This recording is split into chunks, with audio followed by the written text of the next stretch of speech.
We will get started in 1 minute.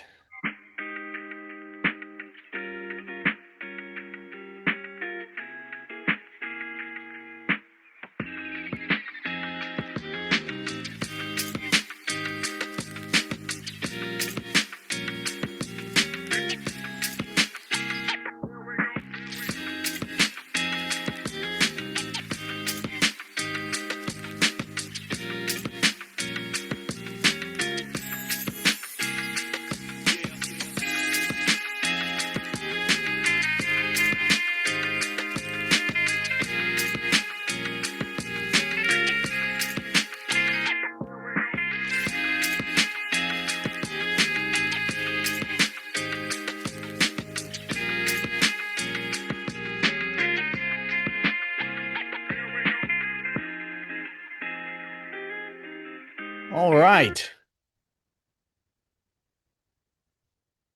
Good afternoon, good evening, and to many of you, good morning.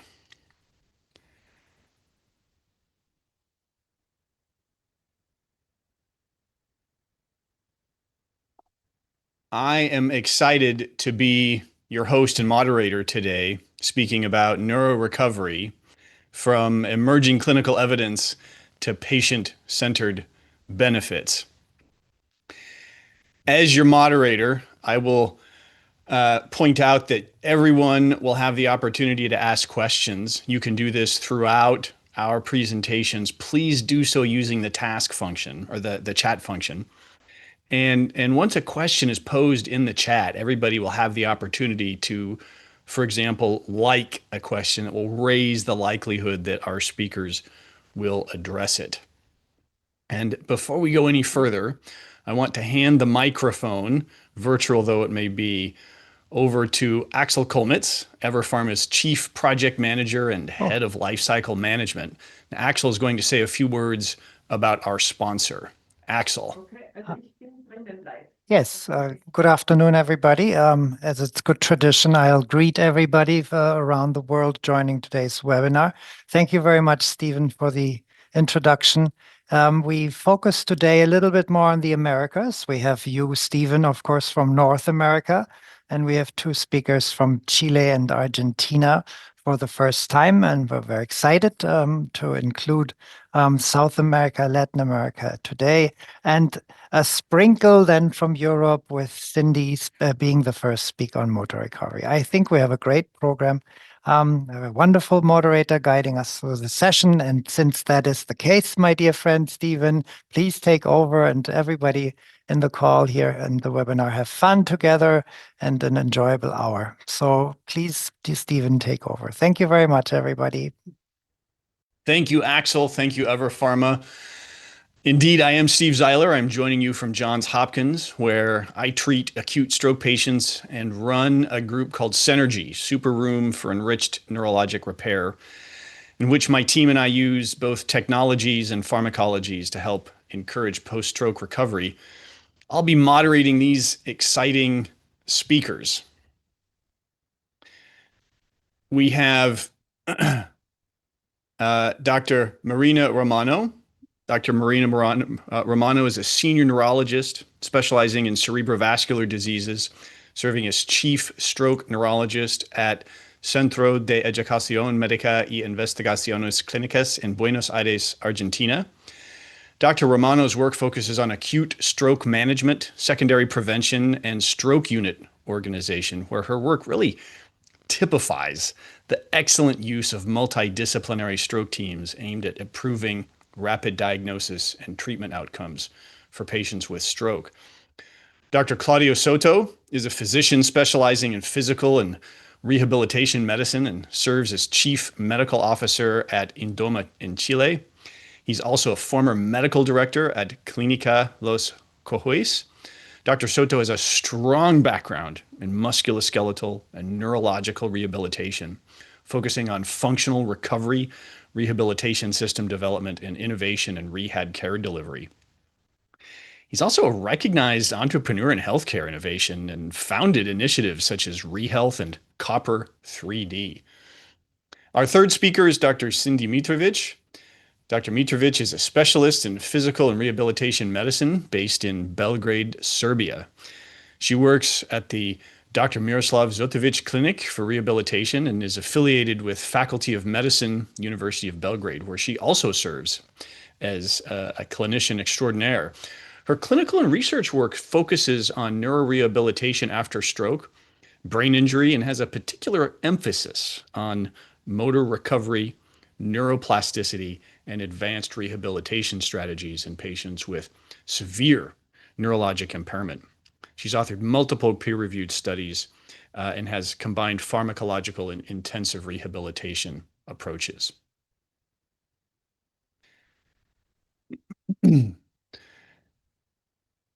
Now, by way of introduction, and before we dive into some of the data that they're going to share, I want to remind our listeners that over the last many decades, our ability to care for acute stroke has led to decreased mortality. However, since more patients are surviving, we have more patients surviving with their stroke-induced deficits. And I want to ask the listeners of this webinar a question, and you all can chime in with a multiple choice, and that is, what percentage of patients are left with a post-stroke complication?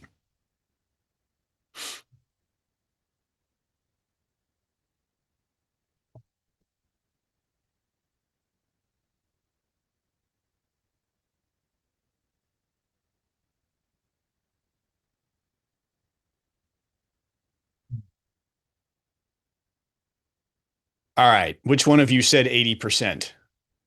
Because if you said 80%, you're getting close to the right answer. And indeed, it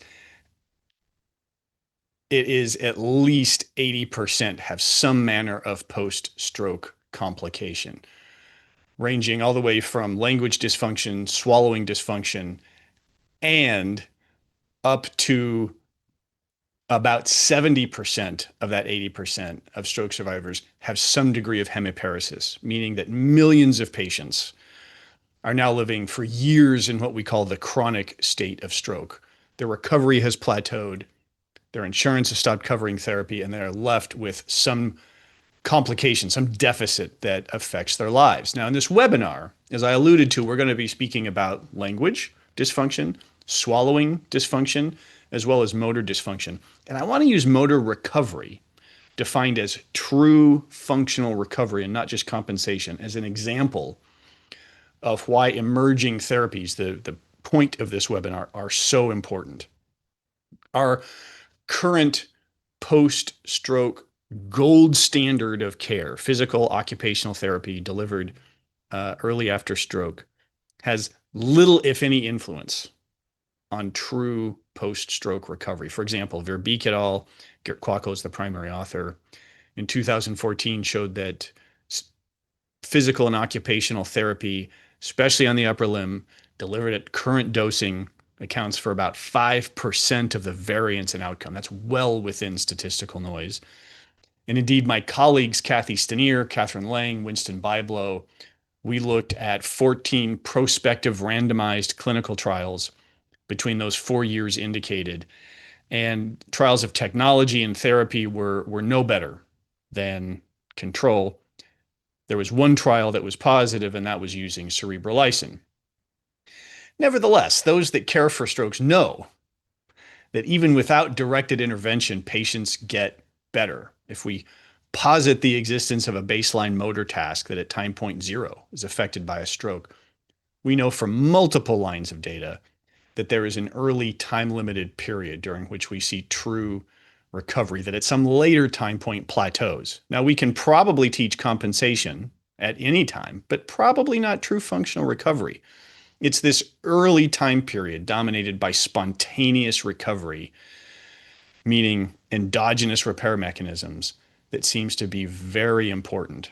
And from some amazing work by many, including Prabhakaran, Stenier, Byblow, Winters, Kwakkel, it seems that if there is an intact cortical spinal tract, that is to say, an intact communication system, the odds of spontaneous recovery is quite high. And this is where cerebrolysin, I think, probably plays a role. cerebrolysin being a peptide preparation with neurotrophic-like activity that is shown to enhance dendritic complexity, enhance synaptogenesis, potentiate excitatory synapses, and reduce the effects of inflammation. And as an example, my team has shown in preclinical work that cerebrolysin can enhance spontaneous recovery. Dr. DeBoer's work showed that post-stroke cerebrolysin administration led to recovery of motor function independent of rehabilitation training. In work from Dr. Kim's lab, Chang et al. Showed that cerebrolysin likely acts on the cortical spinal tract, especially when given during this recovery period, perhaps to protect and or repair it. And then clinically, as summarized in the 2017 meta-analysis, Natan Bornstein showed that cerebrolysin leads to improved recovery. You're going to hear more about this from our speakers, so I won't belabor this point. And so what we have here is a confluence of preclinical, imaging, and clinical data suggesting that a biological mechanism of how cerebrolysin likely affects recovery. And these 3 cerebrolysin studies are what triggered, in part, inclusion into international guidelines. Now, with guidelines in Austria, Canada, and Germany, and really throughout the EU. And for example, I show here the guidelines in Canada showing their evidence-based review of stroke rehab, including thousands of patients. And we have class 1A and 1B recommendations. And so with that introduction, I'm going to pause, remind our webinar listeners that you guys are more than welcome and encouraged to ask any questions in the chat. I'll help moderate, and I'm going to hand it over to our first speaker. Take it away, Dr. Mitrović. Oh, I'm sorry. Oh, it is Dr. Mitrović. Yes.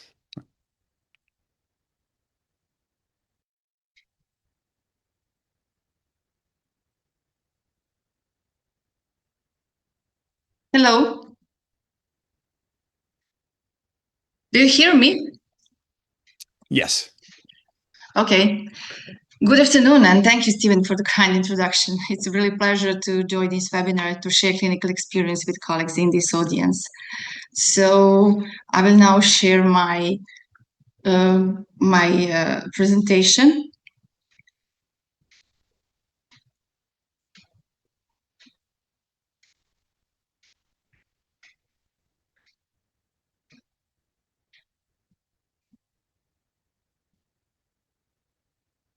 Everyone can see now?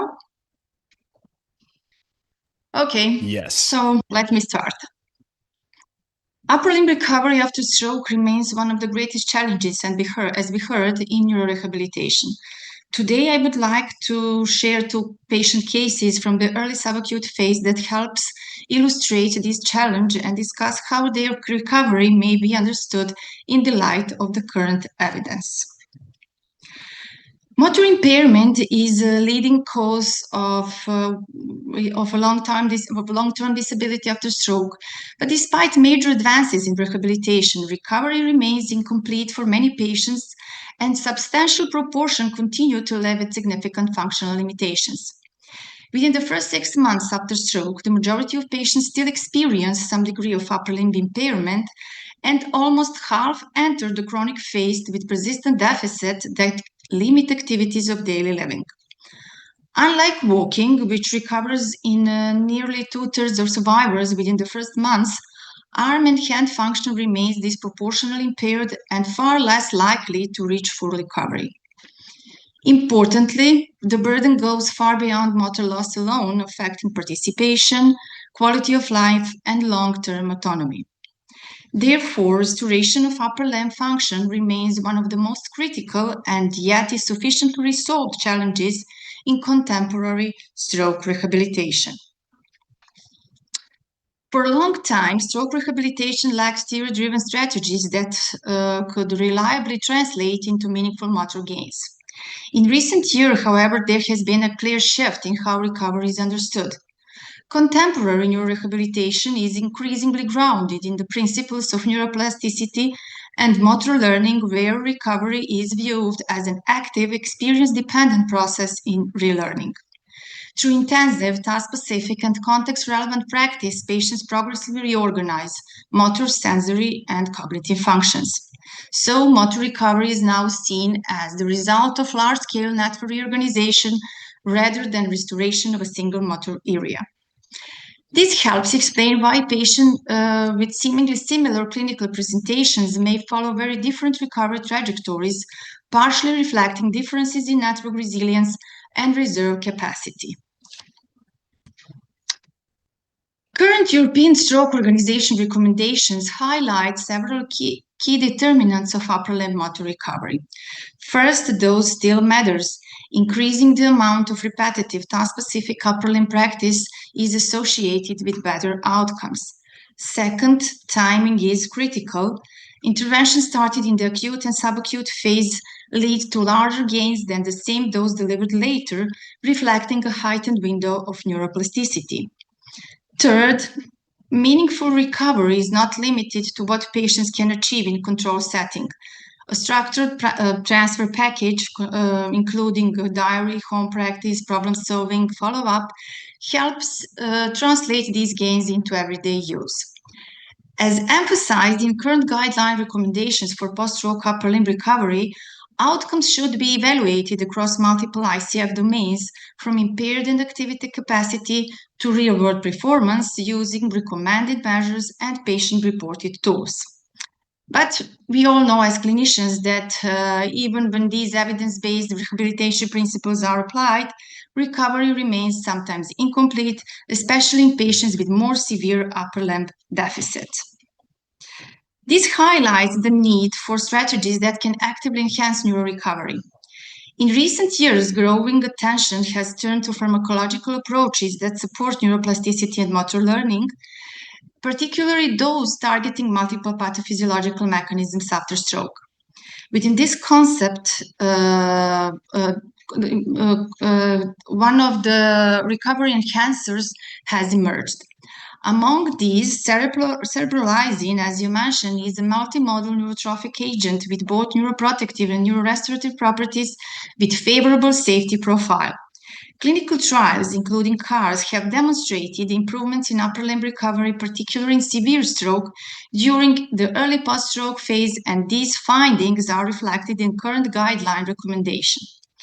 To bring this closer to clinical reality, I would now like to share two patient cases. So let me start with the first case. This is a 55-year-old woman who presented with an acute ischemic stroke affecting the left internal capsule. She received intravenous thrombolysis and was admitted to rehabilitation on day 12 post-stroke. From the day of hospitalization, cerebralizine was initiated and administered once daily for 21 days. At admission, her functional status was severely impaired. She requires assistance for sitting balance, was non-ambulatory, and requires partial assistance for transfers. The most prominent deficit was a severe right upper limb paresis with minimal distal and limited proximal activation.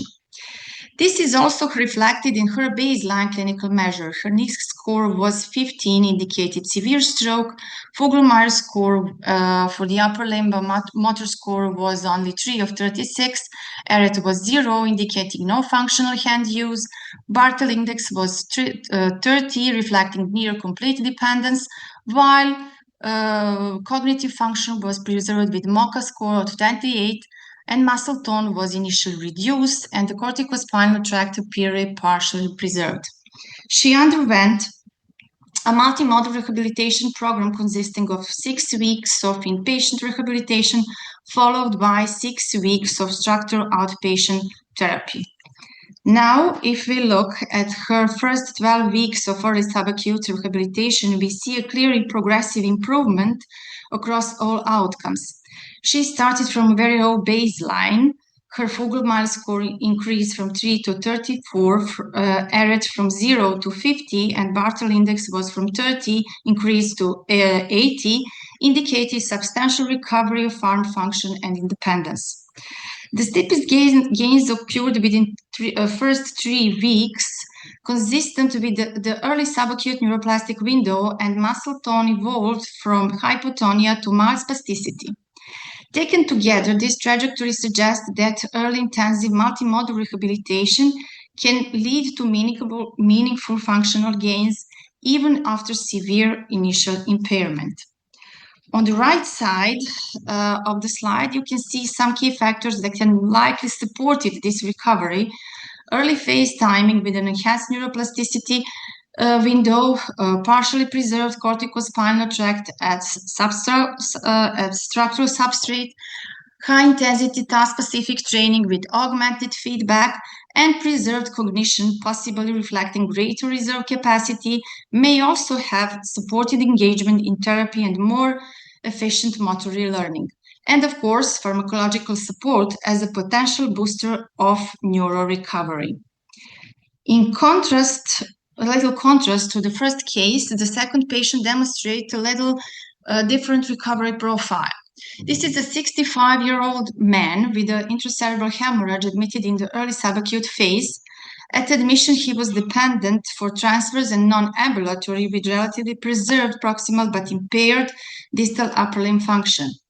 Baseline scores indicated a severe stroke with a somewhat better initial motor status compared to case 1. Focal motor was 8, ERT was 3.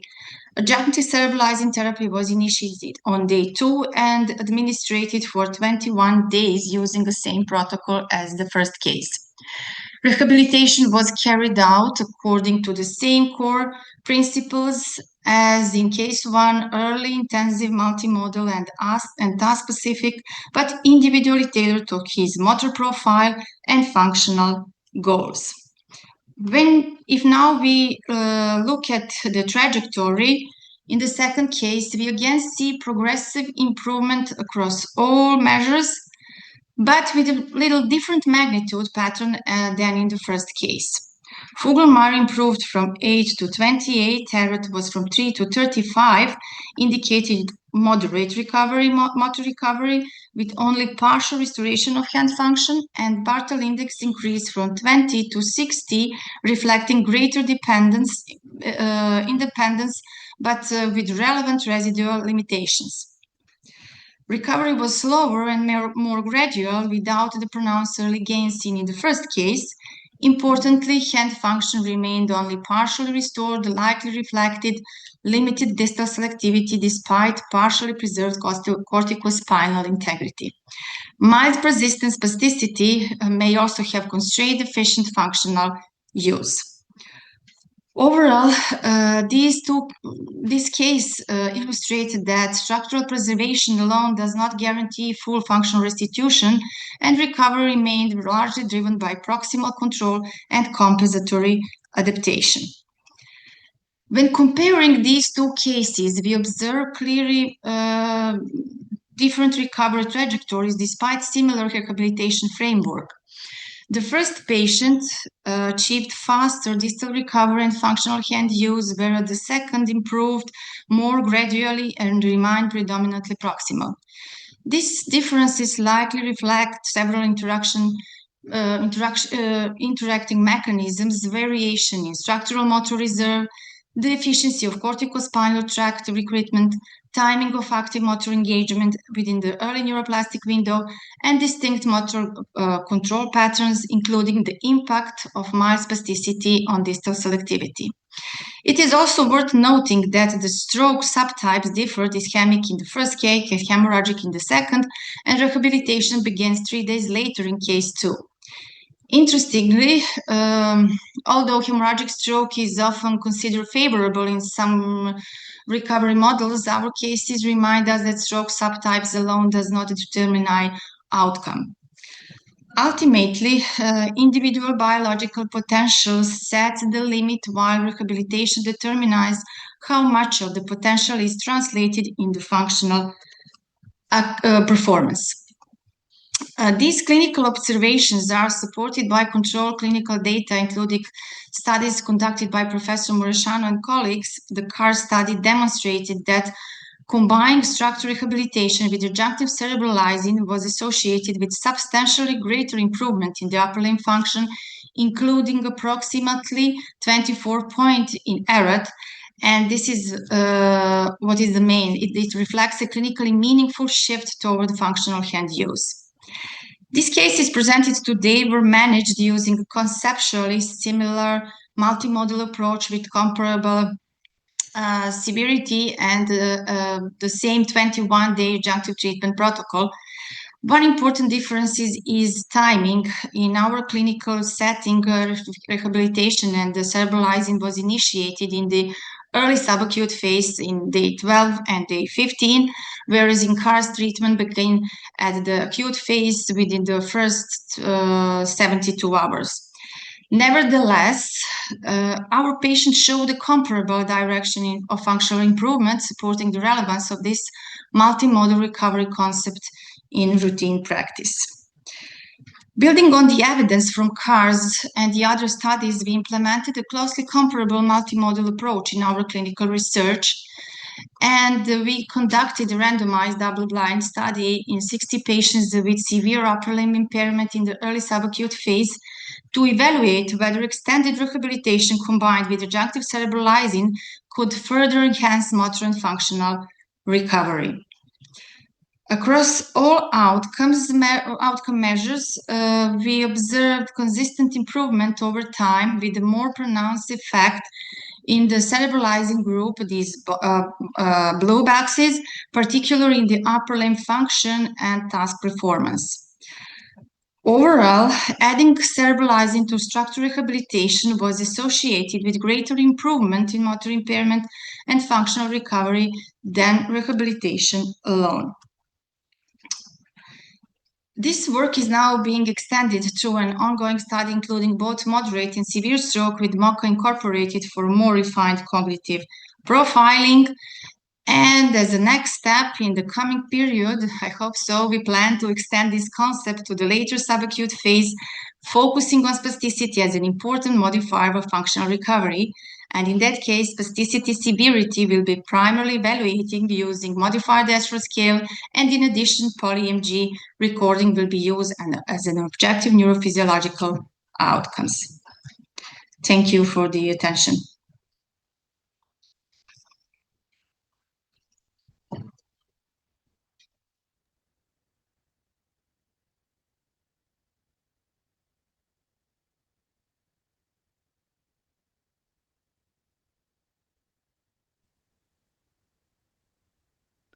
Dr. Mitrović, that's fabulous. I appreciate the wonderful talk.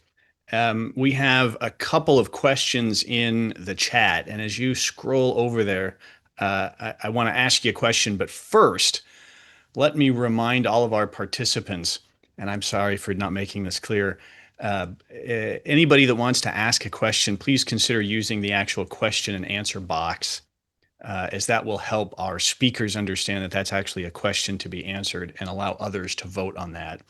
Please feel free to continue to place any other communications in the chat, but save the questions for the Q&A box. Dr. Mitrović, might I ask you a question, though? Of course. And this is something that I think a number of us, including myself, have struggled with, which is how do you explain a Fugl-Meyer score that is, for example, good, but the patient still has incomplete recovery? Because, as we know, motor recovery of the upper limb is only one determinant of global independence, which covers Barthel index, actually. So transfers, Barthel index includes transfers, mobility, balance, and not endurance, but endurance can influence on Barthel index. Cognition also can influence, and environment support also.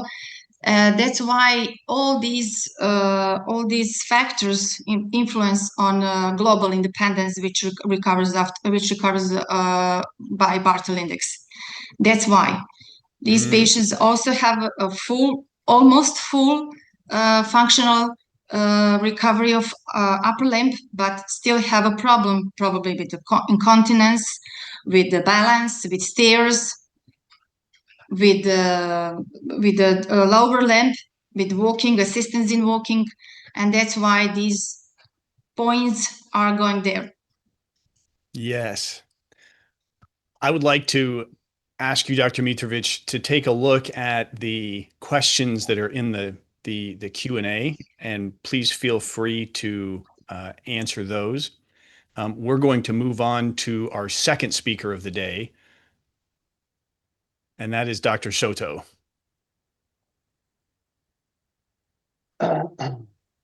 Okay, can you hear me?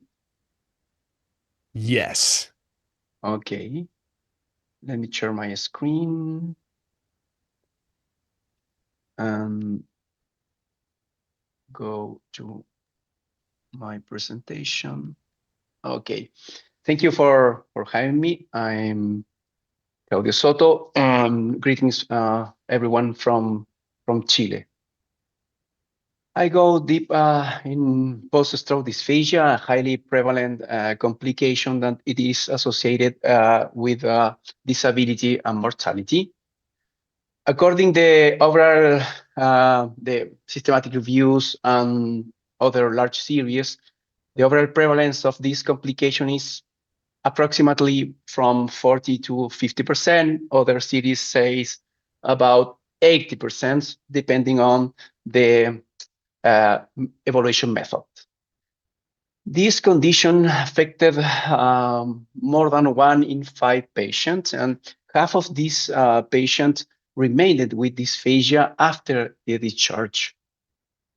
European guidelines showed that it's present in more than 50% of acute stroke cases, and it's relevant because it increases the risk of pneumonia, and it is associated with dehydration, malnutrition, urinary tract infections, and so on. And as a physiatrist, I see that this condition is associated with poorer functional outcomes, with prolonged hospital stays, increasing short and long-term mortality. A little bit about difference by stroke. It's more frequent in hemorrhagic stroke than in ischemic stroke. And if we go deep in ischemic stroke, and that type of condition involves brainstem, double the risk. And the clinical factors that are associated with higher risk of post-stroke dysphagia, these include older age, hypertension, diabetes, atrial fibrillation, prior stroke, and stroke severity, among others. Other variables that it's important to be considered are lesion size and a specific location of the injury. A few words on neurophysiology of swallowing. It's a sensory motor process controlled by a widely distributed network involving primary motor cortex, somatosensory cortex, thalamus, cerebellum, and so on. And after acute stroke, dysphagia appears when this network is structurally damaged or functionally disconnected. Go deep about this slide. Swallowing is organized by hemispherically with individual dominance patterns. I mean, unilateral hemispheric lesions in the dominant side would cause dysphagia. And the important thing after the acute phase is there is an initial hyperexcitability with a period of relative inhibition that conduct to a reduction in activation. But the important thing here is in a subacute or chronic phases, the recovery correlates with increases representation and connectivity in the contral lesional swallowing cortex. You can see on the screen here the hemispherical representation and cortical and subcortical representation as well. And you can see in the cerebellum, the evidence came up with if the patient had one isolated stroke in this structure, the prevalence should be between 11 to 53%. It's important. A few words about cortical versus subcortical lesions. Primary cortex lesion had a higher probability of dysphagia than primary sensory cortex lesions, and subcortical higher probability than cortical lesion.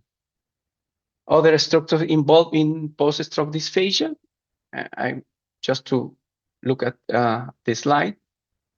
And some thoughts of recovery post-stroke dysphagia and the mechanisms. The main dominant mechanism is the contralational compensation, as I said, functional reorganization in the intact motor cortex. And it's important as well, the preservation of the connectivity around these swallowing networks. I mean, the preservation of white matter pathway matters. We already, all of this rehabilitation strategy, we know is very well known. First is the universal early screening should be addressed, followed by protective compensatory measures, and find the best feeding pathway as soon as possible. Go deep in my clinical cases. This is a patient of mine, a colleague of us, a psychiatrist, 40 years man, who lives in San Antonio, Santiago, Chile, 1.5 hours from Santiago, and this patient suffered an acute ischemic stroke with a left carotid occlusion, with complete occlusion of left MCA, with poor collateral circulation. And the initial neurological condition was global aphasia, right hemiplegia, with a rapid decrease of level of consciousness, needed at that moment for airway protection. And the following status was severe dysphagia during the early stage.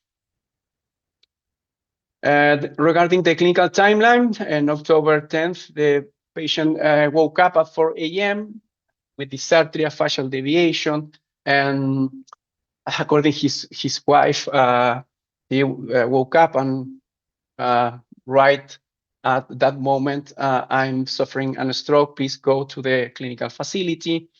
And with rapid deterioration, as I said, required intubation and was admitted an intensive care unit. From October 10 to 17, the patient needed sedation, mechanical ventilation, and did not receive thrombectomy or neurosurgical procedures with this severe neurological impairment.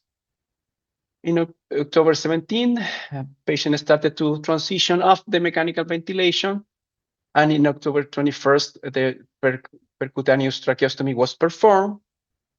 I checked late in October for the first time. The patient had a global aphasia, right hemiplegia, and I started with the first cycle of cerebrolysine, 30 ml per day per 10 days, and with high intensity swallowing rehabilitation.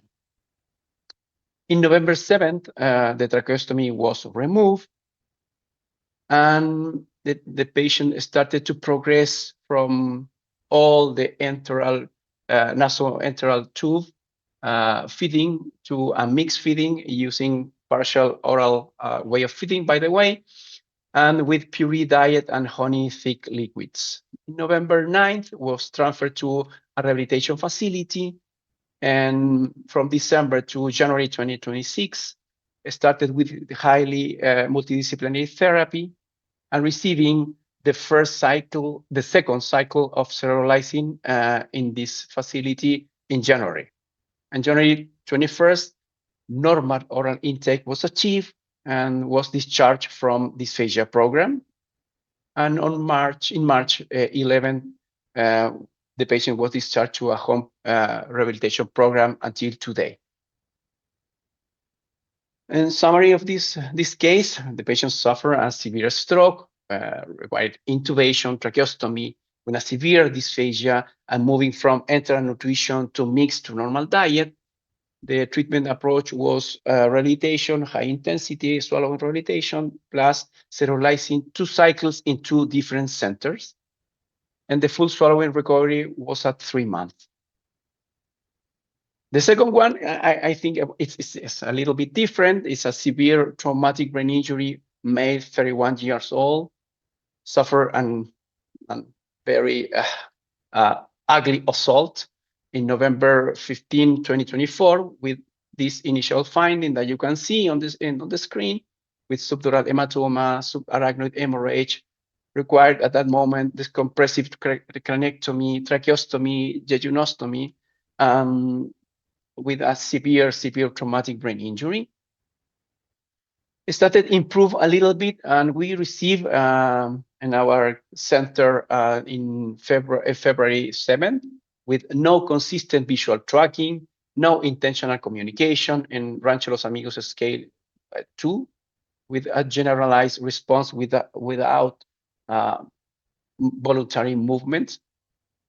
And from February to August, we start with 3 cycles of cerulizing plus high-intensity swallowing rehabilitation, among other rehabilitation professionals, was decannulated in May, and in August was discharged to a home-based rehabilitation program, with the goal to finally allow to the patient get social reintegration.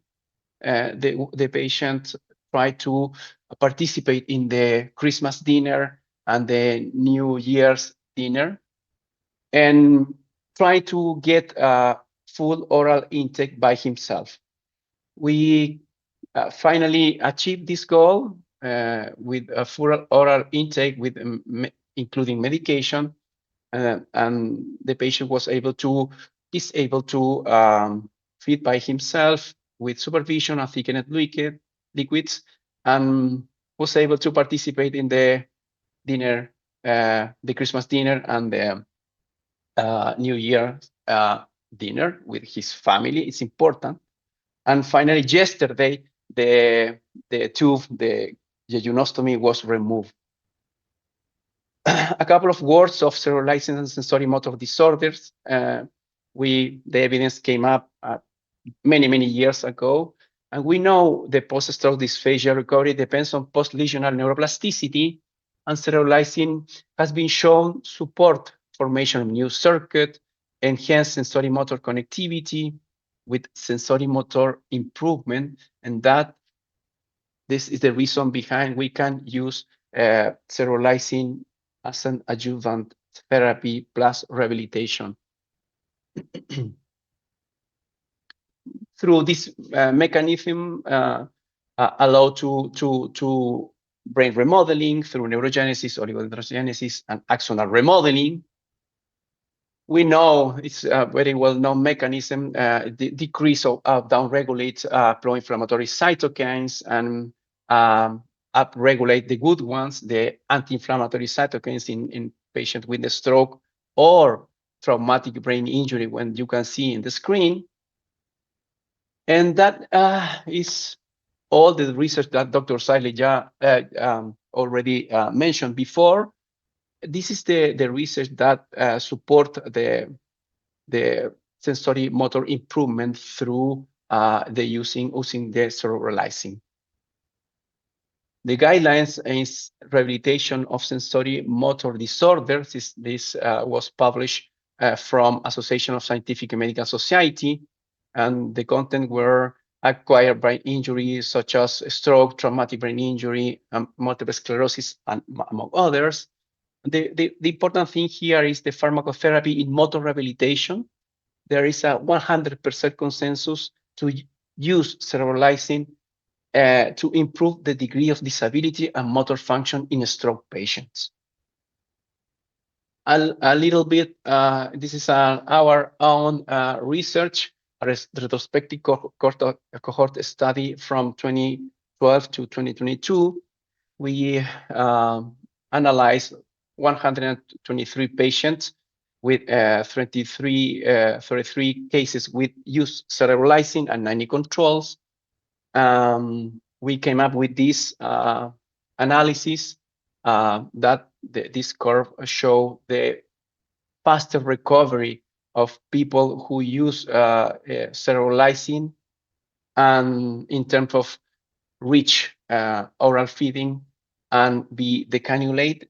Of course, we are not proving, we are saying this is a trend, but it's important, maybe with the large trials, we can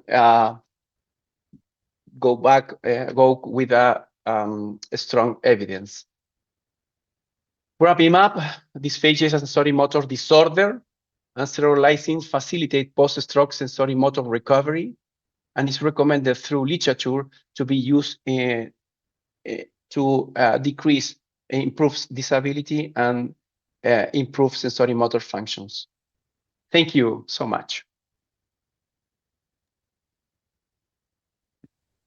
Dr. Soto, fabulous, and I appreciate this fabulous talk. There have been a couple of questions that have risen. One is, how frequent is dysphagia after a different diagnosis, traumatic brain injury? Do you have experience with that? Yeah, I work with a traumatic brain injury patient from, I don't know, 10 years or more, and it's frequently. That is the reason behind. I'm a very early adopter, and I started to use in 2012, more or less 2013, and we started with this dosage using 30 ml per day per 10 days, and yeah, because I consider dysphagia as a sensory motor impairment, okay, and it's frequently to see in these type of patients. And Dr. Soto, any biomarkers, either clinical, perhaps radiological, that can tell you a priori a patient that is going to have recalcitrant dysphagia, where you need to do more than you otherwise normally would? I ask that because we're beginning to see this more and more in motor recovery, and I'm wondering if there are similar biomarkers in dysphagia. Biomarkers, or we use okay, to check our patient dysphagia scales, to check in the very early stage. I work in a acute clinic, and I work in my previous work in a rehabilitation facility. So we trying to use objective scales and evaluate the condition and the evolution using imaging, and in order to see the improvement in this type of patients. Traumatic brain injury, stroke. Okay. Mm-hmm. Dr. Soto, that's fabulous. I appreciate your time here. And as a reminder to all of our audience members, please feel free to ask questions in the Q&A box. And with that, I would like to introduce our final speaker, Dr. Romano. Please join the virtual stage. Okay. Thank you for the presentation. I congratulate the former speakers. They were really beautiful talks. I learned a lot from them. So now we are going to abord a different kind of patient, or a different kind of situation. There is aphasia, post-stroke aphasia. I'm going to introduce to a case report, and then we will review some evidence, and you are please more than welcome to give me all the questions that you may need solutions, okay? Probably, I don't know if I have them, but I will try, okay? As an introduction, I will start with a definition of aphasia. Aphasia is a language disorder resulting from brain damage, usually commonly stroke, traumatic brain injury, or some other neurological diseases. It impairs the ability of the patient to speak, understand, read, write, and typically leaving the intelligence of the patient intact. It causes significant communication challenges, such as trouble finding words, forming sentences, affecting everyday interaction and everyday the quality of life of patients.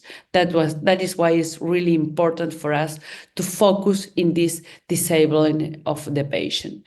The severity and type of aphasia, there are described almost 13 types of aphasias, depend on the location and the extent of the brain damage.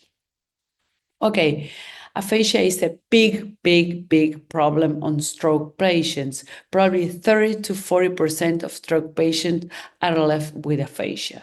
Some of the patients will spontaneously reduce and will talk, but a lot of them, as Stephen was talking in the beginning, will remain with chronic aphasia.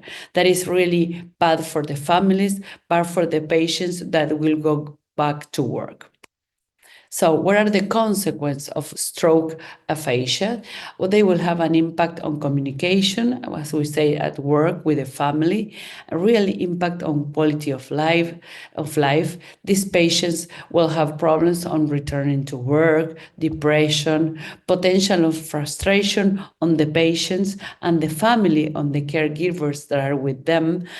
They will have an impact on social interaction. They will not can go with friends to have a cup of coffee, an impact on self-esteem, and really impact on quality of life.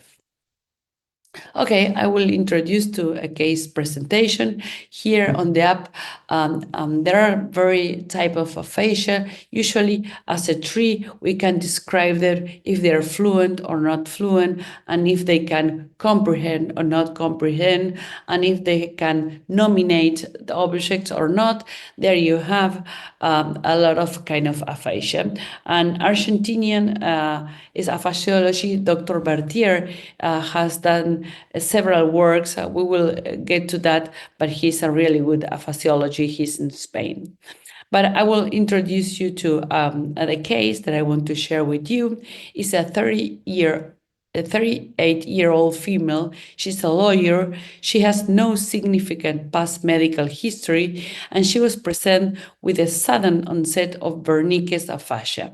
Wernicke's aphasia is known as a receptive. It's a fluent aphasia. The patient could speak but could not understand what we were talking to them. She has a severe right side hemiparesis, and she was lucky because she was admitted our emergency in 2 hours after the symptoms of onset. She was moving her house when she was doing that.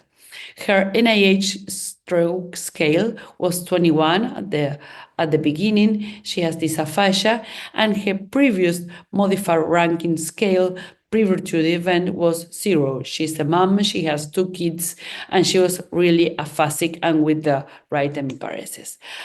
For a diagnostic assessment on our central emergency, we performed an MRI. Here, if you can see in the basal ganglia in the left, there is a huge lesion which is positive on diffusion, and on ADC also you can see the mark. And also she has in the temporal lobe, in the left temporal lobe, a cortical lesion. This is where the Wernicke center of aphasia is located. So that's why the patient has this clinical manifestation. If you can see the T of F, you can see no flow, the TFO, no flow on all left carotid and the MC8 flow, okay? So after that, we, on the emergency, I work a lot with this kind of patients. We decided to administrate RTPA. As you know, we can administrate RTPA in the first 4.5 to 9 hours. So we decided to do that, followed by an emergency mechanical thrombectomy. During the procedure, I will show you, but we had to place 2 stents in the internal left carotid because she has a dissection. We were really success, and thrombectomy was successful, and we have a TC2C. I will show you. Here is the angiography, see, diagnostic digital angiography. Here is the dissection at the left carotid dissection, and here, if you see up the M1, it was a thrombus. No flow was there. So we performed first the mechanical thrombectomy on M1. Here, if you can see in the others, the flow was restored with the 2 TC.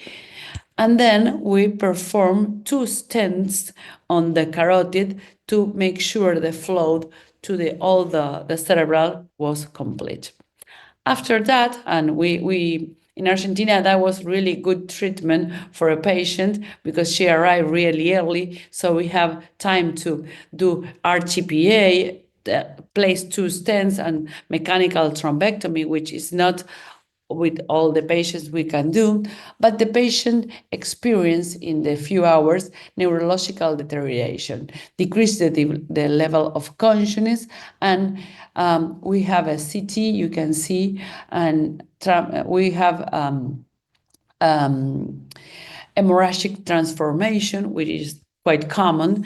Consequently, the tirofiram infusion was discontinued.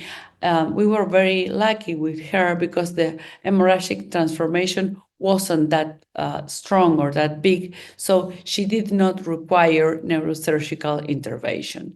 The patient remained on mechanical ventilation for 5 days. Following this period, the patient was successfully extubated. Upon the assessment, she was alert and responsive. A little bit of her motor hemiparesis was a little bit better, but she persists with mild aphasia, also dysphagia. Here are the score. The NIH stroke scale was 17. The modified ranking scale was 2. We measure the aphasia with a Western aphasia battery that 100% is a person who can speak perfectly, and 0 is a severe aphasia. So she has a 35 points with this strong aphasia, severe aphasia, and the Bartel index was 35, which means severe dependence on a 30-year-old lawyer, okay? This is, I mean, we did everything we could on the acute phase, but the patient remained with still a lot of disability, okay? So we transferred to a rehabilitation center, and we decided to put on cerebrolizine at a higher dose, 30 milliliters for 10 days. Also, the rehabilitation program includes physical therapy, swallow therapy, occupational therapy, speech-language therapy, and psychological support for her. Because from one day to another, she could move, she could move.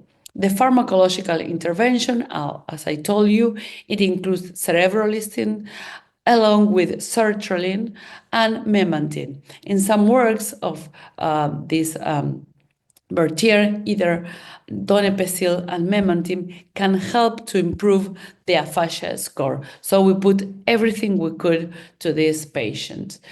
At 30 years later, she remained into the neurorehabilitation center. The patient aphasia showed a little bit improvement, and the nasogastric tube was successfully removed. She was decannulated, and she starts walking a few steps. The NIH stroke scale was 14. The modified ranking scale was still 2. Her Western aphasia battery was a little bit better, but she still had to remain into speech therapy. Her Bartel index was better, but it wasn't what we want for this patient. So we keep on working on all the therapies, and at 3 months follow-ups, the patient achieved independent ambulation. She was able to walk without assistance. Clinical examination revealed minimal residual aphasia, hypophonia, and complete resolution of the dysphagia. She has no swallowing disorder. Here is the CT, where you can see the consolidated image of the hypodensity in the basal ganglia. The CT doesn't show the lesion of the temporal lobe, well, where Nika is established, and her NIH was 6. She has a really good motor recovery. Her Western aphasia battery was 69. She has a little bit of aphasia, but she was able to communicate, to show her feelings, so she has no depression anymore, and her Bartel index was 79, almost independent. She was able to go back to work, so that was really, really good for her and for us. Here, as you can see, a little bit of aphasia. Remember that the motor part of aphasia is in the Broca area, which is in the frontal lobe. The Broca area communicate via arcuatus fasciculus to the Wernicke, where our patient have the lesion. Here are another kind of aphasia, and you can see how aphasia is the language ability to speak. A lot of areas need in the brain to work good to interact. See, okay? Okay, and now I'm going to show you a little bit of the evidence we have to use cerebrolysine. We have this very, very interesting and really thrilling paper who was published last year on stroke. Is the ESCAS trial, where cerebrolysine was used to in aphasic patients. The primary objective of the ESCAS trial was to assess the efficacy and safety of cerebrolysine and speech language therapy, which is the gold standard of care for aphasia present in this patient with stroke. We need this enroll 120% in each arm. One arm includes cerebrolysine and the other one placebo. Both arms include speech language therapy, and the inclusion criteria was patient who will suffer an ischemic stroke in the MCA territory and had non-fluent aphasia. Their enrollment was really early, between 3 and 5 days. They have to be right-handed. They have to have a local language. This trial was conducted in Romania, so the WOB, the Western Aphasia Battery, was in Romanian. It was translated for this patient. They give provision of informed consent, and they have the same 30 milliliters of cerebrolysine in 3 times. Okay, we have 120 patients in each arm approximately.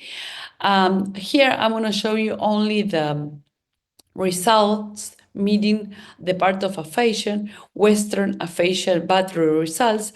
As you can see in gray, remember that 0 means severe aphasia and 100 is the patient who can communicate freely. At the beginning, at the 30 days, you can see that in light blue, the patients with cerebrolysine have better scores measuring by that, and this is consistent along the time, along the 3 months. Each month, the patients will be speaking better. So, aphasia-related deficit significantly improve in the cerebrolysine group, which you can see in light blue, and probably if we will be measuring these patients even 6 months of 1 year, people neuroplasticity will still be better the language, and the significant achieved over each visit at day 30, 60, and 90. Patients will benefit from the combination therapy, including the speech language therapy and cerebrolysine. On this side, you can see that the patients will do better in the combination therapy. Also, if you see the lines of light blue are really better than the gray ones when we use placebo. And another really important score that is we start with patients with severe aphasia where the scores were 30 or lower. And if you can see on the 90 days result following the cerebrolysine treatment, the patients will go into 80. We can show that the patient was able to communicate with her family or her caregivers and probably go back to work like our patient. Also, in this trial, I will not show you because we don't have a lot of time, but the NIH score that is like if you have a really high number, your neurological status is worse than if you have really few numbers. It's going down. You can see also that, and the Bartle index that is used to show how the patient is disabled is also kind of going up, and the patient are less disabled. Well, what is the evidence to use cerebral sim in post-stroke aphasia in Argentina? 3 years ago, we did a really kind of systematic review on pharmacotherapy in the early rehabilitation following an ischemic stroke, okay? And we try to review all the pharmacology, but especially what is important for the patient. So we put 3 outcomes as really important: aphasia, motor recovery, and dependence, okay? Also pain, but I won't show you pain results, okay? Here we didn't have ESCAS published because it was in 223, okay? So drugs who can modify language outcomes, only we have the Bertier trials on memantine that will recover the patients, probably donepezil a little bit, but drugs who will really enhance and will recover the patients on motor, cerebrolizine was a big one. So we are really going to use cerebrolizine in these patients with a level of certainty really good. Drugs that we don't have to use are antipsychot and early typicals or atypicals, and there are, in other words, as Mindy will say, amphetamines, and only citalopram will do better on patients, okay? So this is our level of evidence. Probably we should update this paper showing the ESCAS trial. So, as conclusions, in some patients, even the best initial treatment, including prompt hospital arrival, early thrombolysis, mechanical thrombectomy, carotid stenting, combined with standard rehabilitation, may not be enough.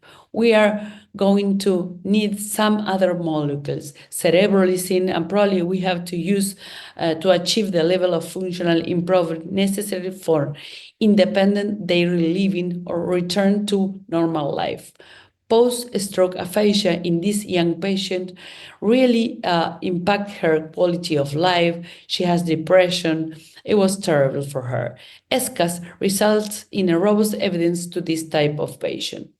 As a conclusion, the addition of cerebrolizine at higher dose to early neurorehabilitation, speech and language therapy significantly enhanced recovery for aphasia, dysphagia, motor skills, and the patient was able to speak, walk, and acquire independence to go back to work. It's our commitment to work with these patients so they can have a really good quality of life. So, used as add-on therapy following stroke, thrombolysis, cerebrolizine combined with speech and language therapy shown to lead significant improvements in both neurological and functional outcomes, which is what really matters with the patients, particularly concerning language and motor recovery. Patients typically achieve better scores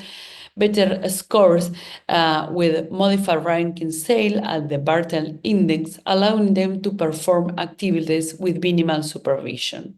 Cerebrolizine is believed to act in stroke patients by promoting neuroprotecting and neuroplasticity. This mechanism helps to repair damaged brain networks and potentially leading to a reduction in the severity of aphasia, language difficulties, and motor impairment. Okay, I am done. Thanks for your time. Thanks for your attention. I'm really open to questions. Dr. Romano, that was fabulous, and I appreciate you being here and giving us that overview on aphasia.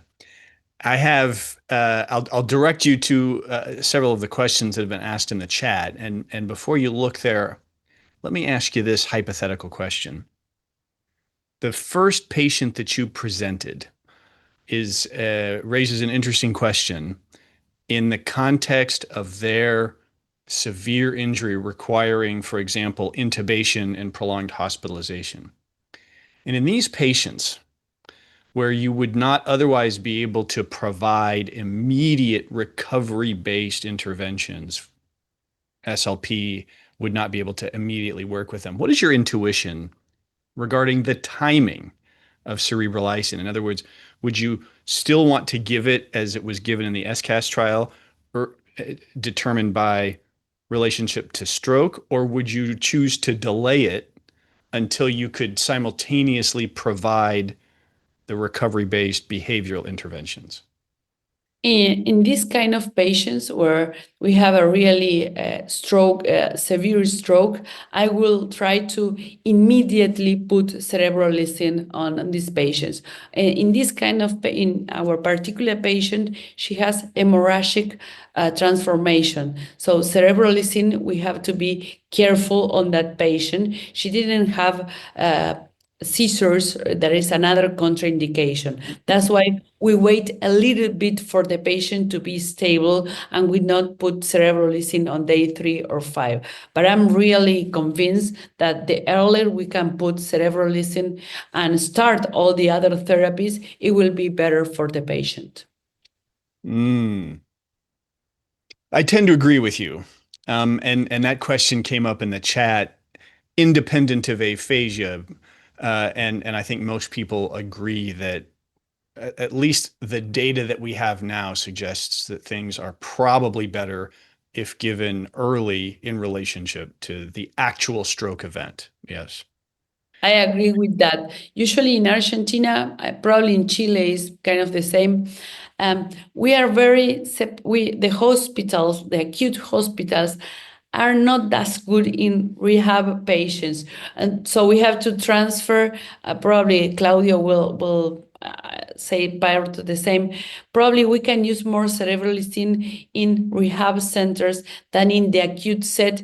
It's not that well established. The acute patients are managed like thrombectomy, RTPA, tecnetoplasa, and then when the patient are transferred to rehab centers, we can start doing a little bit more serious rehabilitation. That's probably a problem with our hospital that I see. Yeah. Yeah, the same in Chile, but when the CREC study came up, it's an important evidence to push, at least in Chile, and I don't know in Argentina, to push the use of cerebrolysine as soon as possible in stroke patients. Yes. In our country, the same. We don't have cerebrolysine in acute, but we have it in early subacute. In rehabilitation, we can start with them. So we try to do it also and to start administration as soon as possible in rehabilitation, probably at the 7 to 14 days. That's the best in neuro recovery window, I think. That's what we can. I tend to agree with you, and we've seen that even in preclinical studies, that it tends to enhance spontaneous recovery and may even then prolong that period of time where that can happen. Yes. We have just a few minutes left, and I want to pose an open question to our august panelists that addresses a couple of the questions that have been raised in the Q&A, and that is, as we look forward, is there a particular study that we need to do as a group of post-stroke recovery specialists that we think would be incredibly beneficial to the stroke community? What gaps do we have in our use of cerebrolysine that we think we should plan accordingly and push to have either a preclinical or clinical study to address those things? I won't call on anybody, but anybody has any bright ideas, I would love to hear it. Well, I think we should do the CARS study. Remember, where I think the main outcomes we have to see is what we're speaking today. See, aphasia patient, motor recovering, and dysphagia patients. If we can use probably high doses at the very beginning in three different times, like the SCAS trial, I think that will be my trial. That will be what I would like to do. And as Cindy said, really early really early. That will be a really good trial for me, I think. Yes, but unfortunately, we can afford that. But in that case, we can start early in the rehabilitation. So I think also Chang and his colleagues have a study they started to administrate cerebralizil until 7 days. So they started to administer in early subacute phase and in most severe patients. So that was also our model for our research. And that's why we want to also, because there is only one study according to spasticity in a chronic phase. That's why we want to try to research to see what will happen with spasticity. And that's why we plan the other study. It's also pretty awesome, Dr. Mitrović. It's a very good idea. For me, just I think started with sterilizing as soon as possible is perfect, but regarding our countries, I think my invitation is to standardize as soon as possible all the rehabilitation. Yeah, and because right now the real world data is important to get more evidence and use a lot of scales in terms of as a physiatrist, in terms of aphasia, dysphagia, motor control, and so on, and trying to come up with this evidence because at some point developing randomized clinical trial in these multi-dimensional pathologies is hard to do. Okay. This is my invitation, my recommendation, because I know in all these centers there are data, and we standardize the evaluation at the very early beginning of these conditions. We are doing strong data at the end of the day. Great. Of course. Great suggestion. Completely agree. Yeah. Dr. Romano, Dr. Soto, Dr. Mitrović, we can't thank you enough for being here with us, spending this afternoon, evening, morning, wherever we may be, giving these excellent talks on the review of these data. It does my soul well to know that there are a lot of people thinking about not just the acute interventions on stroke, which are absolutely needed, but what happens to stroke survivors that are left with significant deficits. As we all know, this is a major problem and the number one leading cause of adult disability. So I thank you guys for your leadership in this field. I thank you guys for summarizing the data in this important topic. And to our listeners and to the people that watch these talks, I hope you have learned something from these wonderful speakers. And if you have questions about cerebrolizin, please feel free to reach out to EverPharma. You guys have been wonderful. Thank you for everything. Thank you for letting me host this and to moderate this. And I hope everybody has a wonderful day. Thank you, Stephen. Thank you, the audience.